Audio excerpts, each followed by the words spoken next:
பிள்ளைகள் என்றால் வேலவன் ஸ்டோர்ஸ் தான். பண்டிகை என்றால் வேலவன் ஸ்டோர்ஸ் தான். விழா காலங்கள் எல்லாம் வேலவன் ஸ்டோர்ஸோடு. பெண்கள் எல்லாம் 2 சக்கர பேரணி நடத்தி உங்களை வரவேற்க காத்திருக்கிறார்கள், வாருங்கள் என்றார். நான் ஈரோட்டிலிருந்து வருகிறேன். 200 பெண்கள் 2 சக்கர வாகனத்திலே. நம்ம ஆண்கள் சொன்னா கூட கேட்க மாட்டாங்க. ஆனா இவங்க கரெக்டா 2 வண்டி எப்படி திட்டமிட்டாங்கன்னு தெரியல. அவ்வளவு சிறப்பாக அந்த பேரணியை நடத்தி காட்டினார்கள். ஆண்களுக்கு சமமாக பெண்களும்.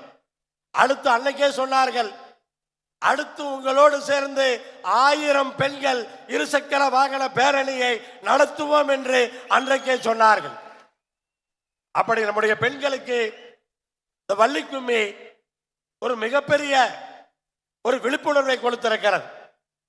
இந்த மாநாட்டிலே பெருந்திரளாக கலந்து கொண்டு எந்த விதமான பிரச்சனைகளும் இல்லாமல் மாலை எல்லோரும் பத்திரமாக வீட்டுக்கு செல்ல வேண்டும் என்பதற்காக நான் தீரன் சின்னமலையை வணங்குகிறேன். எங்க பாட்டன் காளிங்கராயனை வணங்குகிறேன். நம்ம எல்லாம் வாழ வைத்த தலைவர் கோவை செழியனை வணங்குகிறேன். ஐயா அரூர் முத்துக்கவுண்டர் அவர்களை வணங்குகிறேன். இப்படி இந்த மாநாட்டை மிகச் சிறப்பாக எழுச்சியோடு காரசாரமாக கரகோஷத்தோடு இங்கே கலந்து கொண்டு எல்லோரையும் ஊக்குவித்துக் கொண்டிருக்கிற தீரன் சின்னமலையினுடைய வீர வாரிசுகளே, அனைவருக்கும் என்னுடைய வணக்கத்தை தெரிவித்துக் கொள்கிறேன். நேற்று காலையிலே கொங்கு சுடரோடு ஆரம்பித்த இந்த மாநாடு இன்றைக்கு காலையிலே வேள்வியோடு நம்முடைய சுமங்கலி பூஜையோடு சிறப்பாக நடந்திருக்கிறது. முடிந்தவரை நம்முடைய மாநாட்டு பொருளாளர் ஈஸ்வரமூர்த்தி அவர்கள் எனக்கு முன்னரே நன்றி சொல்ல வேண்டும் என்று முந்திக்கொண்டு எல்லோருக்கும் நன்றி சொல்லி இருக்கிறார். யாராவது விட்டிருந்தால் கூட நான் சொன்னதாக எடுத்துக்கொள்ளுங்கள் என்று கடைசியாக மன்னிப்பும் கேட்டிருக்கிறார். அப்படி இன்றைக்கு அத்தனை பேருக்கும் இந்த நேரத்திலே என்னுடைய வணக்கத்தை தெரிவித்துக் கொள்ளுகிறேன். நம்முடைய பொறுப்பாளர்கள் இந்த மாநாட்டிலே பல முக்கியமான விஷயங்களை எல்லாம் பேசியிருக்கிறார்கள். கொங்கு நாட்டினுடைய அத்தனை கோரிக்கைகளையும் அத்தனை பிரச்சனைகளையும் இந்த மேடையிலே ஒவ்வொருவராக பேசியிருக்கிறார்கள். அத்தனையும் முக்கியத்துவம் வாய்ந்தது என்பதை மட்டும் நாம் தெளிவாக புரிந்து கொள்ள வேண்டும். அதே மாதிரி நம்ம ஒன்றும் இந்த நாட்டை ஆண்டவங்க கிடையாது, இந்த நாட்டை ஆள்றவங்க கிடையாது, சினிமாக்காரங்க கிடையாது, நம்ம கையில ஈடு கிடையாது, நம்ம கையில இன்கம் டாக்ஸ் கிடையாது, நம்ம கையில சிபிஐ கிடையாது. இப்படி எதுவுமே இல்லாமல் ஒரு அன்புக்கும் பாசத்துக்கும் இவ்வளவு கூட்டம் இங்கே நாம் கூடியிருக்கிறோம் என்று சொன்னால் இந்த பாசத்திற்கு இணை வேறு எதுவுமே கிடையாது என்பதுதான் உண்மை. எவ்வளவு அவமானங்கள், எவ்வளவு விமர்சனங்கள் யூடியூப்ல, பேஸ்புக்ல, வாட்ஸ்அப்ல எவ்வளவு விஷயங்கள் நமக்கு எதிராக. அதையெல்லாம் பார்க்கும் பொழுது மனவேதனை வருமா வராதா என்று யாராவது கேட்கலாம். அவற்றையெல்லாம் பார்க்கும் பொழுது மனவேதனை வராமல் இருக்குமா? மனவேதனை வரும்.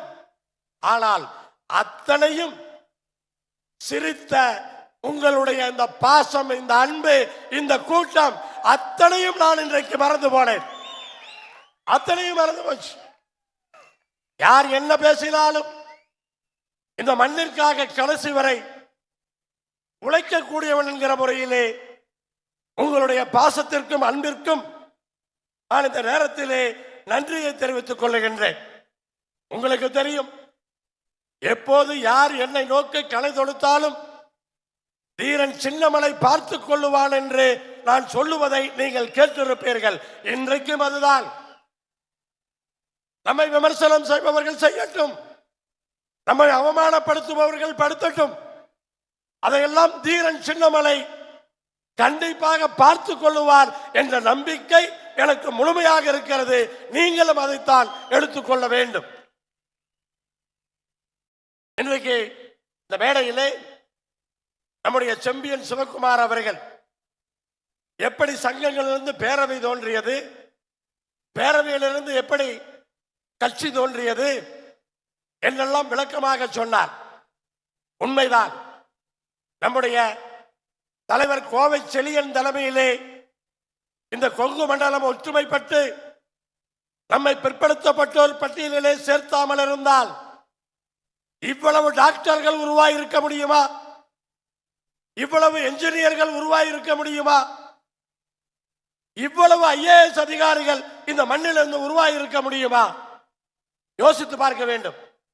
ஆனால் அதே நேரத்திலே எத்தனை பேர் அரசு வேலைக்கு சென்றிருப்பார்கள்? அதுவெல்லாம் நீ பேக்வேர்டுங்கிற ஒரு கிளாஸ்ல இருக்கிறதுனாலதான் என்பது உனக்கு தெரிய வேண்டும். ஆனால் நீ நினைச்சுக்கிற நம்ம பேக்வேர்டு கிளாஸ்ல இருக்கிறோம், அதனால நமக்கு காலேஜில் சீட்டு கிடைச்சது, நம்ம பேக்வேர்டு கிளாஸ்ல இருக்கிறோம் அதனால அரசு வேலை கிடைச்சது. அந்த பேக்வேர்டு கிளாஸ் எப்படா வந்தது? அது தெரியுமா உனக்கு? அந்த பேக்வேர்டு கிளாஸ்ல தலைவர் செழியன் தலைமை, கோவை செழியன் தலைமையில் இதை செய்யாம இருந்திருந்தா நீ இன்ன வரைக்கும் ஃபார்வர்ட்ல இருந்திருப்ப. ஒருத்த வேலைக்கு போயிருக்க மாட்டேன். இன்னைக்கு அமெரிக்காவுக்கு போயிருப்பியா? இன்னைக்கு ஐரோப்பிய நாடுகளுக்கு போயிருப்பியா? கை நிறைய டாலரா உன்னால சம்பாதிக்க முடியுமா? சம்பாதிக்கிற அத்தனை பேர்த்தையும் கேட்கிறேன். உனக்கெல்லாம் சம்பாதிப்பதற்கு அந்த வழிவகுத்தது கொங்கு வேளாள கவுண்டர்கள் பேரவை என்பதை எப்போதுமே ஞாபகத்தில் கொள்ள வேண்டும். ஏதோ இது அரசாங்கம் கொடுத்தது அல்ல. அன்றைக்கு தலைவர் கோவை செழியன் அவர்கள் தனக்கு அரசியல் அங்கீகாரத்தை பெற்றிருந்தார். நாம் இன்றைக்கு நம்முடைய இயக்கத்திற்கு அரசியல் அங்கீகாரத்தை பெற்றிருக்கிறோம். ஆனால் அன்றைக்கு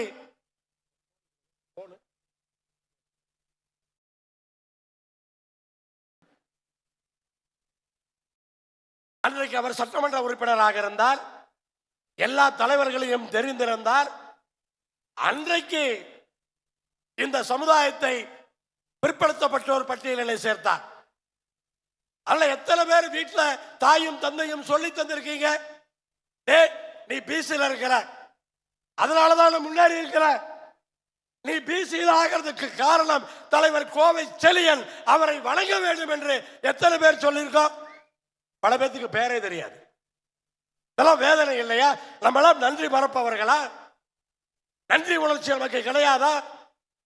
நீ எங்கிருந்தாலும் உன்னுடைய முன்னேற்றத்திற்கு காரணம் கொங்கு வேளாள கவுண்டர்கள் பேரவை என்பதை நீ புரிந்து கொள்ள வேண்டும். பல பேர் இன்னைக்கும் நம்முடைய கட்சியினுடைய கொடி, நம்முடைய 5 வண்ண பஞ்சவர்ண கொடியை பார்க்கும் பொழுது இது கொங்கு கட்சிடா, இது கொங்கு அரசியல் கட்சிடா, இது கட்சி கொடிடா, இது கொங்கு மண்ணினுடைய இனத்தினுடைய அடையாளம் என்பதை புரிந்து கொள். இது கட்சியினுடைய கொள்கை அல்ல. அது மனசுல வேணும். அத்தனை பேருக்கு அது மனசுல வேணும்.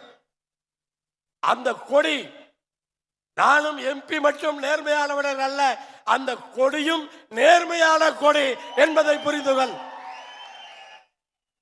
மாநாட்டு என்றைக்கு கொடியை அறிமுகப்படுத்தினோமோ, 2013ஆம் ஆண்டு கோயம்புத்தூரிலே சிவானந்தா காலையிலே, அன்றைக்கு மேடையிலேயே நான் சொல்லி இருக்கிறேன், தம்பி நீ தலையிலா நின்று கொடியை கட்டினாலும் அந்த கொடி நேராத்தாண்டா இருக்கும் அப்படின்னு சொல்லி இருக்கிறேன்.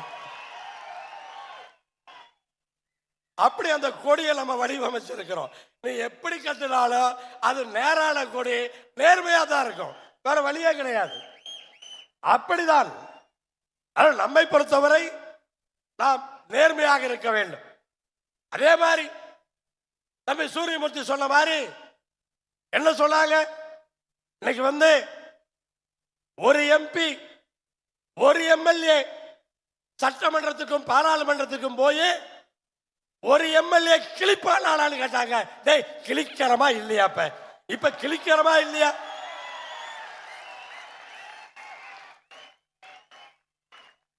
நிறைய எம்எல்ஏ வச்சிருக்கவன் என்னத்தை கிழிச்சான்னு சொல்லு. இந்த கொங்கு நாட்டுக்காக என்ன கிழிச்சான்னு சொல்லு. சரி, பாரதிய ஜனதா கட்சியில எம்எல்ஏ 4 பேர் இருக்காங்க சட்டமன்றத்தில், என்ன கிழிச்சாங்கன்னு சொல்லுங்க பாப்போம். அந்த 4 பேரும் இந்த கொங்கு நாட்டுக்கு என்ன கிழிச்சாங்க சொல்லுங்க பாப்போம். இப்படி எவ்வளவுதான் எப்படி கேவலப்படுத்தலாம் என்று கேவலப்படுத்தி இருக்கிறார்கள். எனக்கு அதாவது ஒரு ஈஸ்வரனோட ஒரு எம்எல்ஏ நின்றக்கூடாது. கொங்கு நாடு முழுவதும் பல ஈஸ்வரன் உண்டாக வேண்டும், அதுதான் நம்முடைய கொள்கை. அதே போல பல சின்ராஜுகள் உருவாக வேண்டும். நான் தம்பி சூரியமூர்த்தி இடத்திலே, நித்யானந்தத்திடத்திலே பல நேரங்களிலே சொல்லுவது உண்டு, தம்பி அந்த சட்டமன்றத்துக்கு ஃபைல் தூக்கிட்டு நான் தனியா போறப்ப நான் படுற வேதனைக்கு அந்த வருத்தத்துக்கு அளவே கிடையாது. ஆனா என் பின்னாடி என் தம்பிகள் 10 பேர் புடைசூழ அந்த சட்டமன்றத்துக்கு நான் போனேன்னா அது எப்படி இருக்கும்? ஒரு ஆளா சட்டமன்றத்தை கலக்கிறவே 10 பேர் போயிருந்தா என்ன பண்ணியிருப்போம்? அதை யோசிச்சு பார்க்கணும். அதை இந்த கொங்கு நாட்டு மக்கள் அதை புரிந்து கொள்ள வேண்டும் என்றுதான் இந்த நேரத்திலே நான் சொல்லி, பல பேர் இன்னைக்கு இந்த தேர்தலில் போட்டியிடுறதுக்கே பயம். நான் தோக்காத தோல்வியா? நான் தோக்காத தோல்வியா? எத்தனை முறை என்ன பலிகடாக்கி தோக்க வச்சிருப்பீங்க.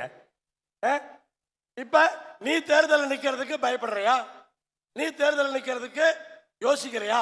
பாரு, தைரியமா அடி எடுத்து வையே. ஒன்னா தோப்போம், இல்லைன்னா ஜெயிப்போம்.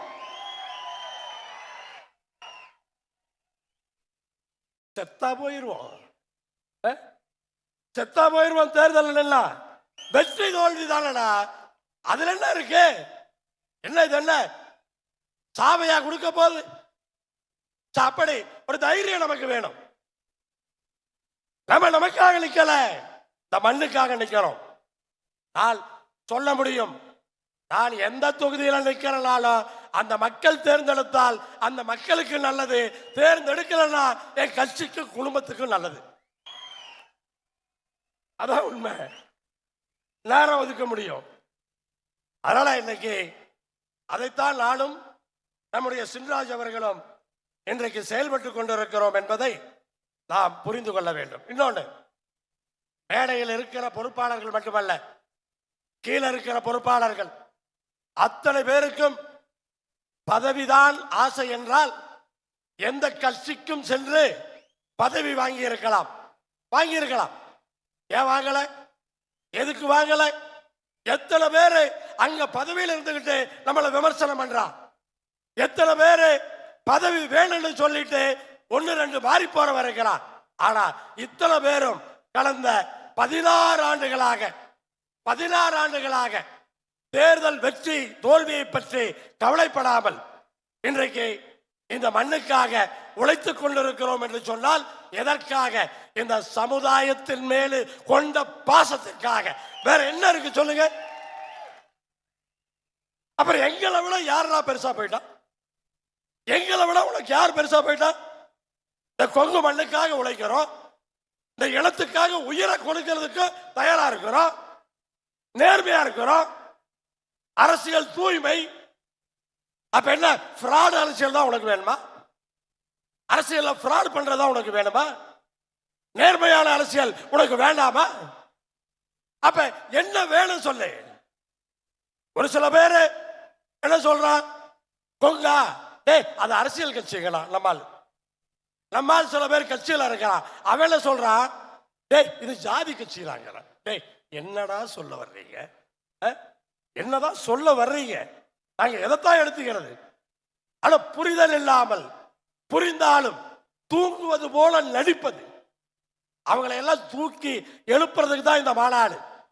அவங்களெல்லாம் தட்டி எழுப்பணுங்கிறதுக்காக தான் இப்படி ஒரு மாநாட்டை இவ்வளவு பிரம்மாண்டமாக, இவ்வளவு சிறப்பாக, ஏதோ ஒரு கட்சியினுடைய மாநாடு என்று மட்டுமல்ல, இது கலாச்சாரத்தை பாதுகாக்கக்கூடிய ஒரு திருவிழா என்பதை எல்லோரும் அறிவார்கள்.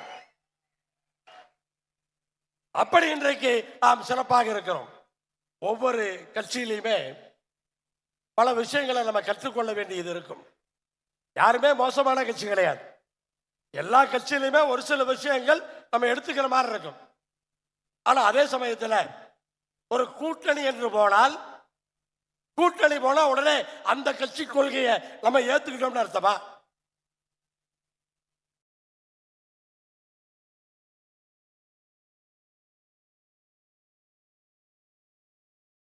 கூட்டணின்னு போயிட்டோம்னா அந்த கட்சி கொள்கையை நம்ம ஏத்துக்கிட்டோம்னு அர்த்தமா? ஒண்ணு மட்டும் புரிஞ்சுக்கணும், கூட்டணி போனோம்னு சொன்னா அந்த கட்சி கொள்கையை நம்ம ஏத்துக்க முடியாது. அது நம்ம தெளிவா இருக்கணும். நம்ம கொள்கையில் தான் நம்ம இருக்கணும், அடுத்த கட்சி கொள்கையை நம்ம ஏத்துக்க கூடாது. ஆனா நம்ம நினைப்பில் என்ன தவறு என்றால், கூட்டணிக்கு வர்ற கட்சி நம்ம கட்சி கொள்கையை ஏத்துக்கணும்னு நினைக்கிறோம். அது எப்படி முடியும்? அவன் கொள்கையை நம்ம ஏத்துக்க மாட்டோம், ஆனா நம்ம கொள்கையை அவன் ஏத்துக்கணுமா? நம்ம கட்சிக்கு என்ன கொள்கை இருக்கோ அது எப்படி அவன் ஏத்துக்குவான்? திமுக அப்படி பண்ணிருச்சு, காங்கிரஸ் இப்படி பண்ணிருச்சு, அது அவன் கொள்கை, அவனோட கொள்கை. அது நம்ம கொள்கையை அவனை ஏத்துக்கணும் எப்படி சொல்ல முடியும்?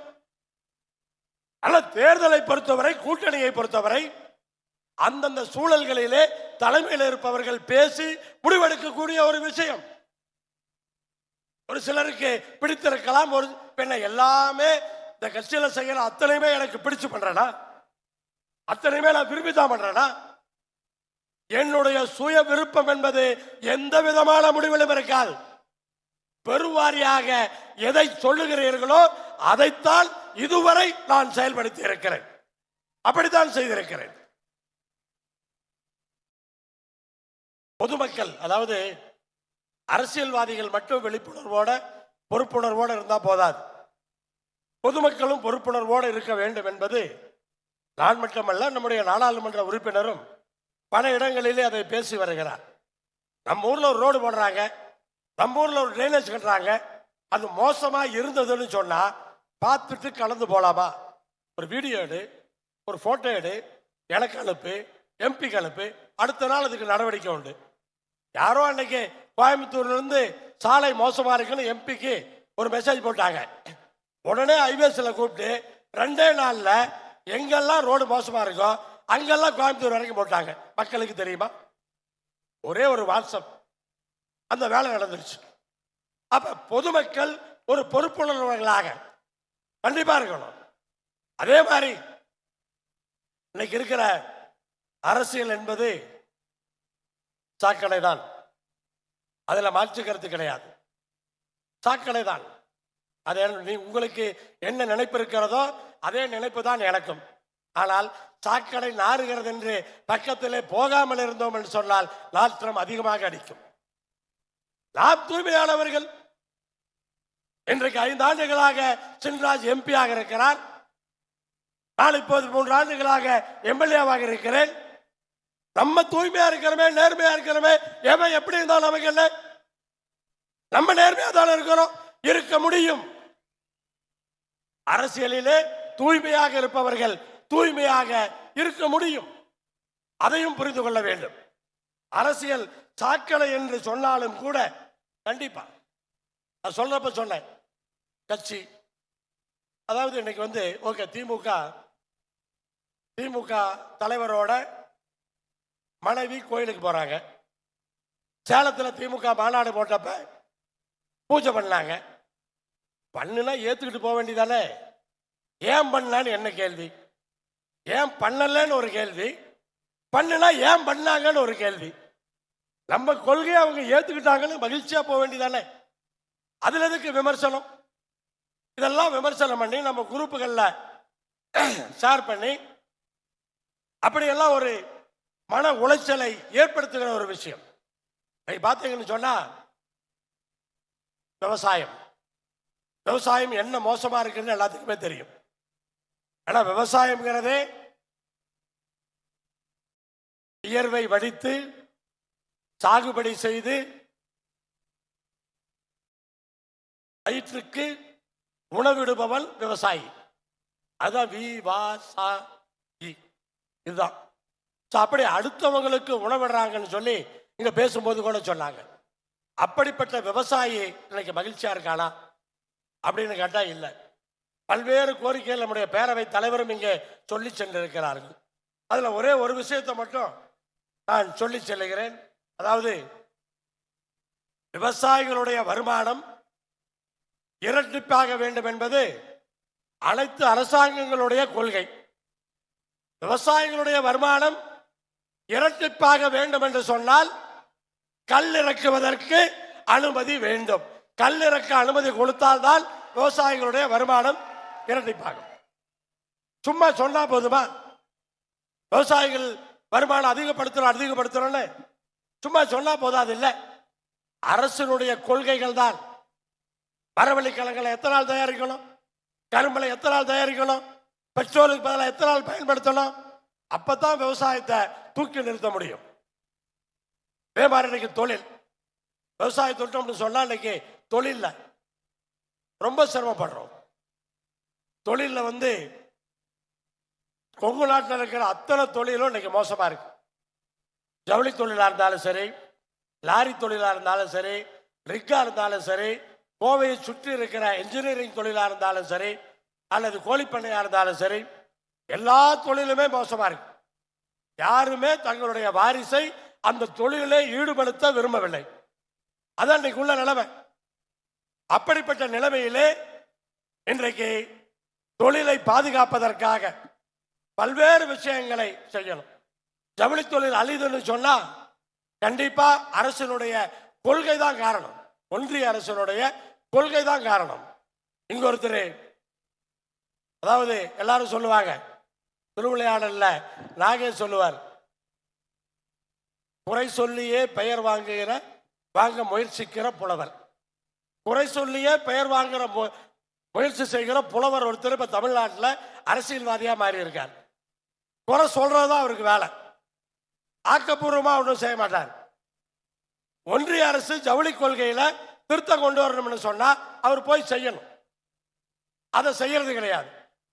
இப்படி பல்வேறு டோல்கேட் இருக்கு. ஒரு உதாரணத்துக்கு டோல்கேட் எடுத்தீங்கன்னு சொன்னா தமிழ்நாட்டில் 60 டோல்கேட் இருக்கு. 6500 கிலோமீட்டர் தான் சாலை இருக்கு. அதுக்கு 60 டோல்கேட். மகாராஷ்டிரால 76 டோல்கேட் இருக்கு. ஆனா அங்க 18,000 கிலோமீட்டர். தமிழ்நாடு மாதிரி 3 மடங்கு சாலை நீளம் இருக்கு. ஆனா டோல்கேட் பார்த்தீங்கன்னா 76 தான் இருக்கு. நம்மளை விட கொஞ்சம் மேலதான் இருக்கு. பெருந்துறையில் நின்று கொண்டு பெருந்துறை சிப்காட்டினுடைய சாயக்கழிவு பிரச்சனையை பேசாமல் இறங்க முடியாது. கடந்த 2009ஆம் ஆண்டிலிருந்து நாம் போராடி கொண்டிருக்கிறோம். இந்த சாயக்கழிவு பிரச்சனையிலே மக்களுக்கு விடுதலை வேண்டும் என்று. சாயக்கழிவு பிரச்சனையும் தீர்க்க மாட்டேங்கிற, எய்ம்ஸ் மருத்துவமனையும் பெருந்துறைக்கு கொண்டு வர மாட்டேங்கிற, இதையும் பண்ண மாட்டேங்கிற, அதையும் பண்ண மாட்டேங்கிற, இப்படி எதுவுமே பண்ணாம. அதே மாதிரி பார்த்தீங்கன்னா கேன்சர். இன்னைக்கு உலக புற்றுநோய் தினம். உலக புற்றுநோய் தினத்தில் நான் போய் உள்ள பார்த்தேன்னு சொன்னா கொங்கு மண்டலத்தில் 21 தனியார் கேன்சர் ஹாஸ்பிட்டல். தமிழ்நாட்டில் கொங்கு மண்டலத்தில் தான் அதிகம். 21 புற்றுநோய் மருத்துவமனை. அப்ப என்ன காரணம்? புற்றுநோய் அந்த அளவுக்கு வந்து கொண்டிருக்கிறது. அதற்கு சாயக்கழிவு தான் காரணம். அதற்கான தீர்வை காண்பதற்கு ஒன்றிய அரசும் மாநில அரசும் அந்த முயற்சிகளை செய்ய வேண்டும் என்பதுதான் நம்முடைய கோரிக்கையாக வைத்திருக்கிறோம். 45% மேல ஜிடிபியில கொங்கு நாடு தமிழ்நாட்டுக்கு கொடுக்குது. 45% மேல. நான் என்ன கேட்கிறேன்னா, கடந்த 10 ஆண்டுகள்ல பல மாவட்டங்களை பிரிச்சிருக்காங்க. வேலூர் மாவட்டத்தை பிரிச்சு திருப்பத்தூர் மாவட்டம், ராணிப்பேட்டை மாவட்டம் 3ஆ பிரிச்சிருக்காங்க. பெரம்பலூர் மாவட்டத்தை பிரிச்சு அரியலூர் மாவட்டம், திருநெல்வேலி மாவட்டத்தை பிரிச்சு தென்காசி மாவட்டம், விழுப்புரத்தை பிரிச்சு கள்ளக்குறிச்சி, காஞ்சிபுரத்தை பிரிச்சு செங்கல்பட்டு. ஆனா கோயம்புத்தூர் பெரிய மாவட்டம் இல்லையா? ஈரோடு பெரிய மாவட்டம் இல்லையா? சேலம் பெரிய மாவட்டம் இல்லையா? இந்த 3 மாவட்டத்தையும் பிரிப்பதற்கு என்ன தயக்கம்? சின்ன சின்ன மாவட்டங்கள், அதையெல்லாம் பிரித்திருக்கிறீர்கள். பெரிய மாவட்டங்களை ஏன் பிரிக்க கூடாது? பிரிப்பார்கள், பிரிக்க போகிறார்கள் என்றெல்லாம் செய்திகள் வருகிறது. அந்த செய்தி வேகமாக செயல்பாட்டுக்கு வர வேண்டும். பெரிய மாவட்டங்கள் அனைத்தும் இன்றைக்கு சிறிய மாவட்டங்களாக பிரிக்கப்பட வேண்டும்.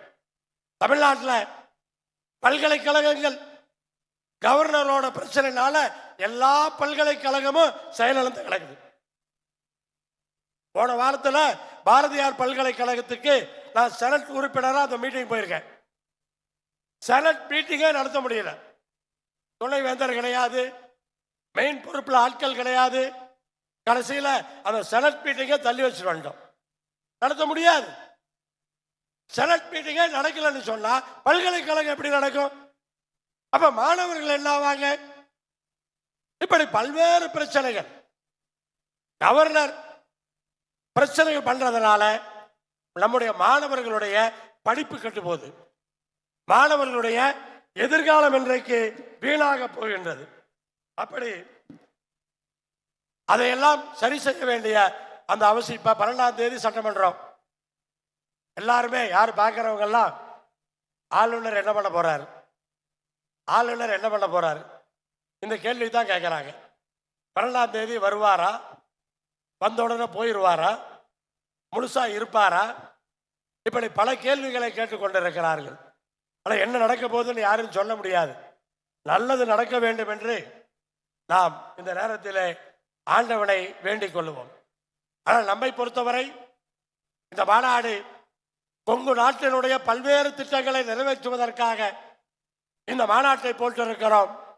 இந்த மாநாட்டினுடைய கூட்டமும் இந்த மாநாட்டினுடைய எழுச்சியும் பல்வேறு விஷயங்களை நமக்கு சாதித்து தர வேண்டும். நான் அத்தனை பேரையும் இந்த நேரத்திலே கேட்டுக்கொள்வதெல்லாம், இன்றைக்கு நிறைவேற்றினார்களே 27 தீர்மானங்கள், அந்த 27 தீர்மானங்களையும் நாங்கள் ஒன்றாக நிறைவேற்றுகிறோம் என்று உங்களுடைய ஆரவாரமான கைதட்டலோடு அந்த தீர்மானங்களை நிறைவேற்றிக் கொடுங்கள்.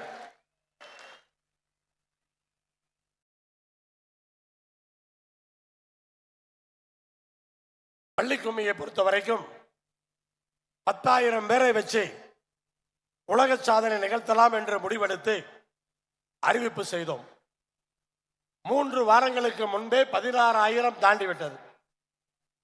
16,000 தாண்டிய பின்னால் இடம் கிடையாது. அப்ப 16,000 பேரை வைத்து இன்றைக்கு உலக சாதனை நிகழ்ச்சி கின்னஸ் ரெக்கார்ட் அதற்கான ஏற்பாடுகளை இன்றைக்கு இங்கே செய்து கொண்டிருக்கிறார்கள்.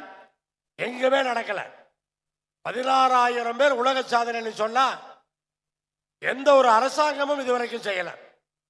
நம்ம இன்றைக்கு இதை செய்திருக்கிறோம் என்று சொன்னால் உலகத்தில் யாருமே செய்யாததை இந்த கொங்கு மண்டலத்திலே நாம் செய்திருக்கிறோம். அது மிகப்பெரிய சாதனை என்பதைத்தான் நான் இங்கே பதிவு செய்கின்றேன். ஆனால் இன்றைக்கு அடுத்த கட்டமாக திடீரென்று கொங்கு சுடர் என்று ஆரம்பித்து மிக அருமையாக ஓடா நிலையிலே ஆரம்பித்து இன்றைக்கு இங்கே கொண்டு வந்து அதை சிறப்பாக சேர்த்திருக்கிறார்கள். அத்தனை பேருக்கும் இந்த நேரத்திலே என்னுடைய பாராட்டுக்களை தெரிவித்துக் கொண்டு ஒன்று தலைவர் கோவை செழியன் அவர்கள் அன்றைக்கு அரசியல் அங்கீகாரத்தோடு இருந்ததனால்தான் நாம் பிற்படுத்தப்பட்டோர் பட்டியலிலே சேர்த்தப்பட்டோம். ஏதாவது ஒன்று நடக்க வேண்டும் என்று சொன்னால் அரசியல் அங்கீகாரம் அவ்வளவு முக்கியம் என்பதற்காகத்தான் அதை திருப்ப நான் சொல்லுகிறேன். ஆனால் என்னை பொறுத்தவரை நான் ஓயப்போவதில்லை. ஆரம்பத்திலே நான் சொன்னேன், எம்எல்ஏ எம்பிக்களை உருவாக்காமல் இந்த கொங்கு மண்டலத்திலிருந்து பெட்டியை தூக்க மாட்டேன் என்று நான் பழைய மாநாட்டிலே சொன்னேன். இன்றைக்கு மறுபடியும் அடுத்த பாய்ச்சலுக்கு நான் தயாராகிவிட்டேன். அடுத்த பாய்ச்சலுக்கு நான் தயார். நீங்க தயாரா? அடுத்த பாய்ச்சலுக்கு நான் தயார். நீங்கள் தயாரா?